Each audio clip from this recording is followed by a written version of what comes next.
पिनवास official में आप सभी का स्वागत है।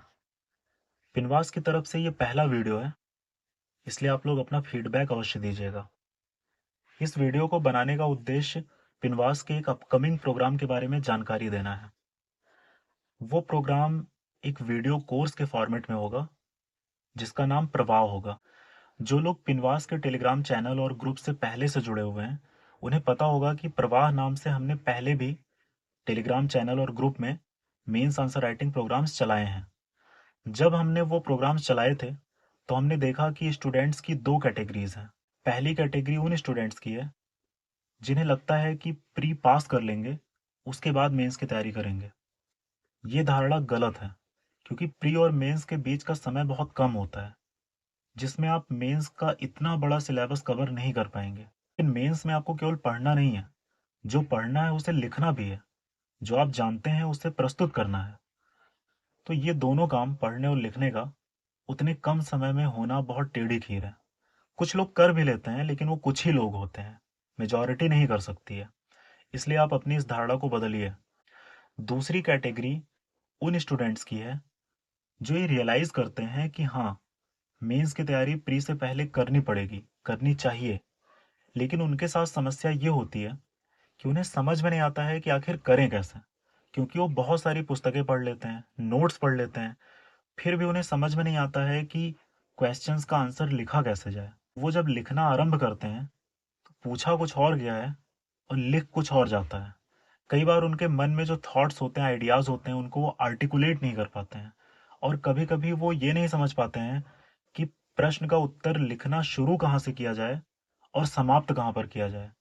इन प्रॉब्लम्स को एड्रेस करने के लिए ही ये कोर्स डिज़ाइन किया गया है। इस कोर्स में हम पीवाईक्यूज को अपना बेस बनाएंगे, क्योंकि यूपीएससी और यूपीपीएससी, इन दोनों के मेंस के बहुत सारे पीवाईक्यूज हमारे पास उपलब्ध हैं। और हर पीवाईक्यू अपने आप में एक टॉपिक होता है, क्योंकि हर क्वेश्चन का एक सब्जेक्ट मैटर होता है। तो उस पीवाईक्यू के सहारे हम उस सब्जेक्ट मैटर को कवर कर सकते हैं। तो पीवाईक्यूज को बेस बनाकर हम ये सीखेंगे इस कोर्स में कि आंसर को कैसे लिखा जाए, कैसे शुरू किया जाए, कैसे प्रोसीड किया जाए, कैसे अंत किया जाए। और जो हमारी टेक्निक होगी, उसके दो पिलर्स हैं, अप्रोच और कंटेंट। मॉडल आंसर को हम नहीं शामिल करेंगे। क्यों नहीं शामिल करेंगे, उसका एक गंभीर कारण है, वो अभी मैं बताऊंगा। अप्रोच क्या है? अप्रोच का अगर एक शब्द में कहें, तो इसको कह सकते हैं कैसे, मतलब कैसे लिखा जाए। और जो सामग्री होती है, उसका मतलब है कि क्या लिखा जाए। कंटेंट का मतलब है क्या। तो क्या और कैसे, इन दोनों बातों को हम इस कोर्स में एड्रेस करेंगे। मॉडल आंसर को क्यों नहीं शामिल कर रहे हैं? उसका कारण ये है कि मॉडल आंसर एक ऐसा टेम्पलेट देता है, एक ऐसी संरचना देता है, जिससे हमारी बुद्धि मोहग्रस्त हो जाती है। और एक बार आपकी बुद्धि किसी मॉडल आंसर को पढ़कर मोहग्रस्त हो गई, किसी सब्जेक्ट मैटर के रिगार्डिंग, तो फिर आपकी जो एक दायरे के बाहर सोचने की क्षमता होती है, वो घट जाती है। मान लीजिए कोई भी सब्जेक्ट मैटर है, उसके बारे में एक प्रश्न है और उसका मॉडल आंसर आपको दे दिया गया। तो मनुष्य की ये प्रवृत्ति होती है, उसका स्वभाव होता है कि जो चीज उसे सरलता से मिलती है, उससे वो चिपक जाता है, उसे वो रटना चाहता है, कॉपी करना चाहता है।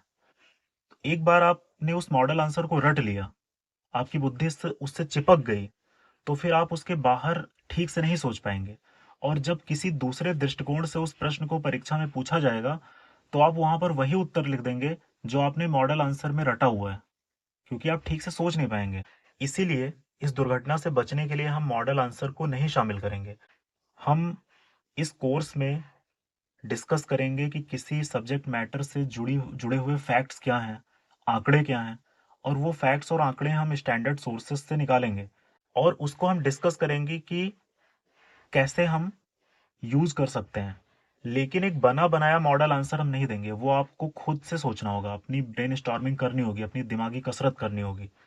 इस वीडियो का उद्देश्य यही था कि आपको इस कोर्स के बारे में बताया जाए। इसे आप लोग अपना न्यू ईयर का पिनवास की तरफ से गिफ्ट भी समझ सकते हैं। जैसे जैसे कोर्स आगे बढ़ेगा, जैसे जैसे वीडियोज आते जाएंगे और आपके फीडबैक मिलेंगे, वैसे वैसे कोर्स में ज़रूरत के अनुसार कुछ मॉडिफिकेशन भी किया जाता रहेगा, जिससे वो और यूजफुल हो सके। तो एक बार और happy new year, all the best.